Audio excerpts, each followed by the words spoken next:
Hello and welcome to the midweek review. Today we're entering part 3 of the Devil May Cry review series, Waiting for the Reboot.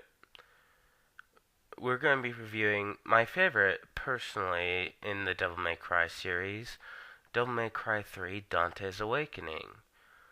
Okay, we're going to start out with release dates. So, release dates: Japan, February 17th, 2005. Sorry about that. North America, March 1st, 2005. And, I don't know how to put this, but Europe got it March 24th, 2005. And that means Europe is last again. And I think I see a pattern starting here. I don't know what it is, but if you have any suggestions, feel free to put them down. Okay, moving on to genre. It's hack and slash beat 'em up. It's the same as the previous two. Let's see. Gameplay. Okay, so for gameplay, it's largely the same as the first and second game. You fight demons. Um, there are a few differences. There's some additions to the gameplay, so I'll go over that. See, this one added in a selection of gameplay styles, allowing you to focus on your favorite techniques or weapons, whether it be swords, guns, evasion, or defense. Yeah, personally, my personal favorite, I have to say, would be the trickster, which would be evasion. I don't know, could just be I like rapid movement, but yeah, there's that. Sorry, I had an itch on my nose. Each of the four basic styles gains experience points, which unlock more techniques and abilities without costing red orbs. A secondary weapon change button was added, allowing the player, you guys, who have hopefully played it or will play I won't get into that. Allowing you to cycle through your character's melee weaponry, specifically known as devil arms. No, I'm not talking about there's people's arms that you're using. That would be grotesque. Jeez, why would you start thinking like that?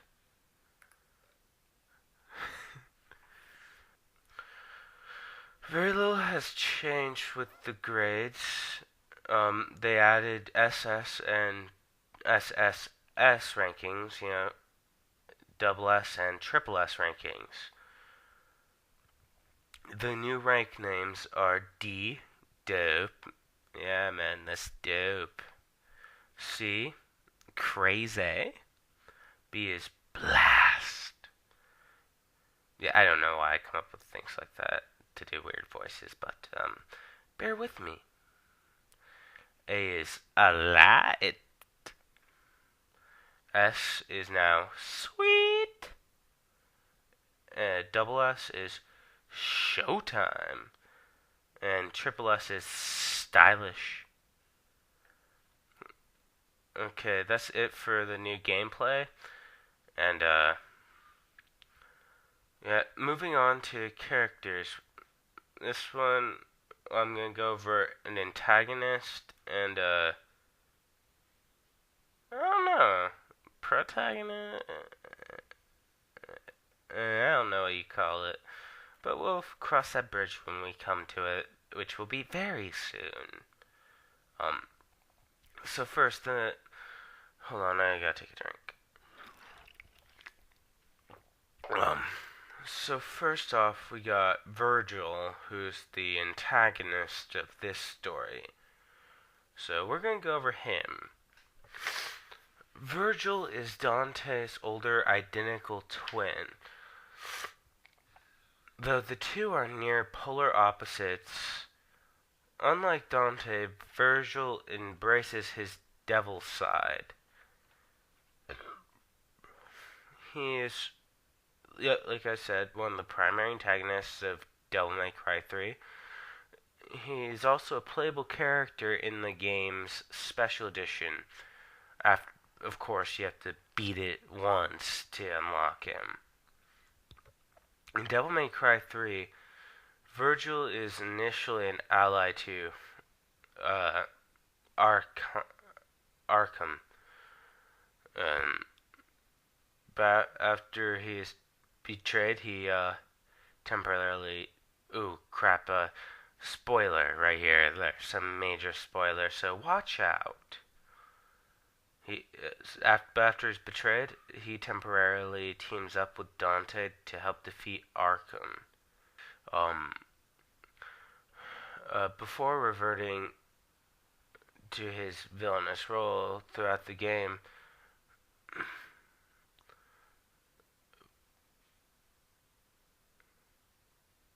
this makes no sense. Hold on a sec. Let me try rewording my words.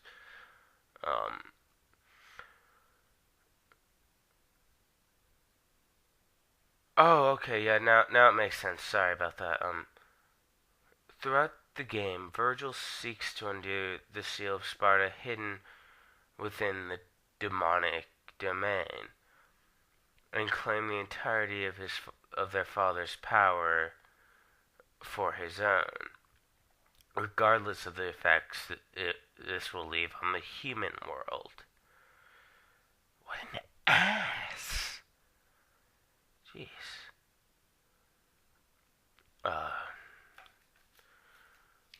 To do so, he needed Dante's half of her mother's amulet, so he lured Dante with the intent of taking it by force. Virgil battles Dante 3 times in the DMC3 storyline.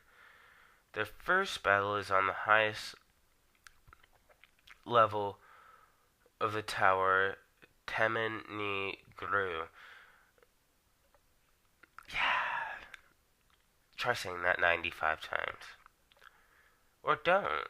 That's better. But where was I? Oh, yeah. Where Dante is soundly defeated by Virgil, who then takes Dante's amulet. The second battle is at the bottom of the tower, where the twins battle to a draw. Their final battle is near the entrance of the demon realm, where Virgil is finally defeated.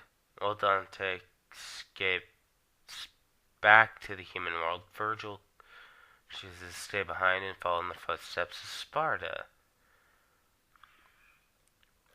Okay, now the other character who I'm really not sure what type of role she has, is Lady. Yes. So I'll just read what I got. Lady is a freelance devil hunter who often assists Dante.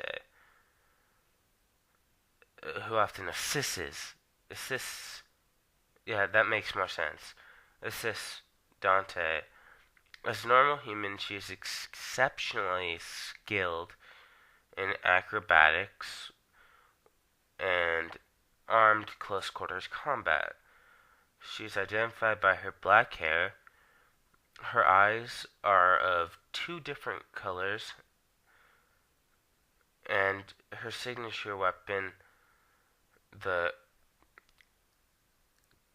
Kalina Ann, a rocket launcher. Lady first appears in the game Devil May Cry 3, Dante's Awakening. Her original name, Mary, was given to her by her father, Arkham. Like I said earlier, there's spoilers throughout this. I couldn't really work around it. Sorry about that. but she chose to renounce the name when Arkham murdered her mother. The first mention of Lady appears in Devil May Cry 3 when she refuses to reveal her name to Dante, who responds to her by saying, "Whatever, Lady." Lady formalizes the rechristening in the game. Denouement. I don't know what the hell I even typed there. Sorry about that. When she shoots Arkham, telling him that Mary is dead. Okay, moving on to the story. Okay, now this entire part here is just entirely spoilers. Caution. Devil May Cry 3 opens in Dante's as of yet named shop as a mysterious man named Arkham arrives with an invitation from Dante's brother Virgil in the form of a brutal demon attack. Yeah, way to send an invitation, Virgil. After Dante defeats the enemies, an immense tower erupts from the ground a short distance away. Sensing Virgil atop the structure, Dante takes the situation as a challenge. Dante starts fighting. Dante starts fighting demons during his journey that, once defeated, become his weapons. He meets a woman on a motorcycle whose name later becomes Lady, Arkham's daughter, who wants to take revenge against her father for her mother's death, then attacks Dante because she thinks he's evil? I don't know. Arkham is working for Virgil, and they plan to take Dante's half of the amulet. Their mother gave them and use his power to reactivate the tower's ability to connect the human and demon worlds. After numerous battles, an encounter with a being calling itself Jester, Dante attains. What the hell was I thinking when I wrote this? Oh yeah, Dante makes it to the tower's summit and battles Virgil. Virgil soundly defeats Dante, steals his amulet, and departs. Dante's dormant devil powers emerge because of this setback, and he takes off in pursuit. He eventually catches up in the control room located in the tower's basement, where Virgil cannot reactivate the tower. The brothers battle again until they are interrupted first by Lady, then the Jester. Jester reveals that he is in fact Arkham and has been manipulating them all to reactivate the tower for his own purposes. Arkham's plan is to cross over to the demon world, steal the Force Edge, the dormant form of Sparta's original sword, which contains the bulk of Sparta's old power, and use it to rule over a demon-infested Earth. The tower then transforms as the spell is broken, carrying Arkham upwards to the summit, while Virgil vanishes in the confusion. Dante battles his way back up the tower and eventually fights Lady for the right to pursue Arkham. Dante wins, and Lady lends him her most powerful weapon. I don't even know where the hell I am in this. Blah blah blah blah blah blah blah. Reaching the summit once again, Dante crosses over to the demon world and catches up with Arkham, who has assumed Sparta's demonic form. Overwhelmed by the power, Arkham transforms into a blobby creature and battles Dante. Halfway through the fight, Virgil reappears, and the brothers work together to bring Arkham down. Arkham is thrown out of the demon world in a weakened state, lands atop the tower, where a lady kills him. In the demon world, Dante and Virgil battle over the ownership of the Force Edge and the amulet halves. After being defeated, Virgil decides to stay behind as the portal closes, vanishing into the darkness with his half of the amulet. Dante meets Lady outside the tower, and the two form a friendship, I guess, and the beginnings of a partnership in demon slaying. And he names his shop Devil May Cry. Okay, now to go over development. Following the mixed reception by Devil May Cry 2,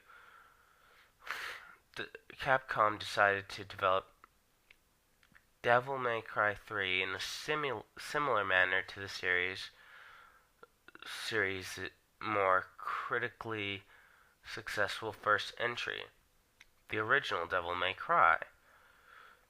Gameplay elements such as the size of environments and the game's battle engine were reconsidered. Other aspects of Devil May Cry 2 which were criticized, such as Dante's cockiness being toned down and the game's weak difficulty, were brought back in line with Devil May Cry. According to the pre-release interview with the game's producer, Tsuyoshi Tanaka, the thrust of the game's design was the creation of a new battle system, allowing the player to control the weapons in a new and stylish ways. This went along with the design of a new type of in-game camera, which kept the character in focus to avoid disorienting the player in crowded battle situations. Or scenes, rather. According to Tanaka, the difficulty of Devil May Cry 2 had been turned down to get wider acceptance in the Japanese market. But this move made the game lose support in other markets. To deal with this situation, the Japanese release of Devil May Cry had a lower difficulty than the North American and European releases. Dante's attitude was emphasized to reflect a younger, more arrogant character than in previous installments. Capcom also released a second version called the Special Edition, which was released January 24th in North America. A PC version of Devil May Cry 3, with slight graphical changes, was developed by Source Next and was published by Ubisoft on June 28th, 2006 in Europe, and on October 16th, 2006 6 in North America. Wait a minute, Europe should be getting it last, like usual. What's going on there? Never mind. Capcom promoted Devil May Cry 3's release with a multi-million-dollar television campaign, along with prominent ads in video game magazines. The marketing campaign focused on the game's plot and its multiple fighting styles. Kazuma Kaneko, who worked previously on Zone of the Enders, designed the Devil trigger forms for Dante and Virgil. And that's all I got for development. Now moving into the wrap-up. Okay. In this installment of Devil May Cry, Dante is voiced by Reuben Langdon. I'm not sure if that's the correct pronunciation. I have a link in the description as well as the spelling of his name. The link will go to the IMDb page, but he also voiced Dante in the animated series of Devil May Cry, and did the stunts for Pirates of the Caribbean 3. Yeah, that's really the main things I could find out about him. Okay, now in my opinion, Devil May Cry 3 is the best game in the series. Also, I think you have not lived till you've played this game, but that's only my opinion. So, I'll give this game a 10 out of 10. I'm gonna go type up the Devil May Cry 4 review, and this should be up on. Hopefully, this is up on Tuesday. The Devil May Cry 4 review should be up on Wednesday. That is if everything goes according to plan. If not, the latest I'll try to get up is look for it Wednesday to Friday for the Devil May Cry 4 review. That's all it for now. Thanks for watching. I hope you enjoyed. Bye.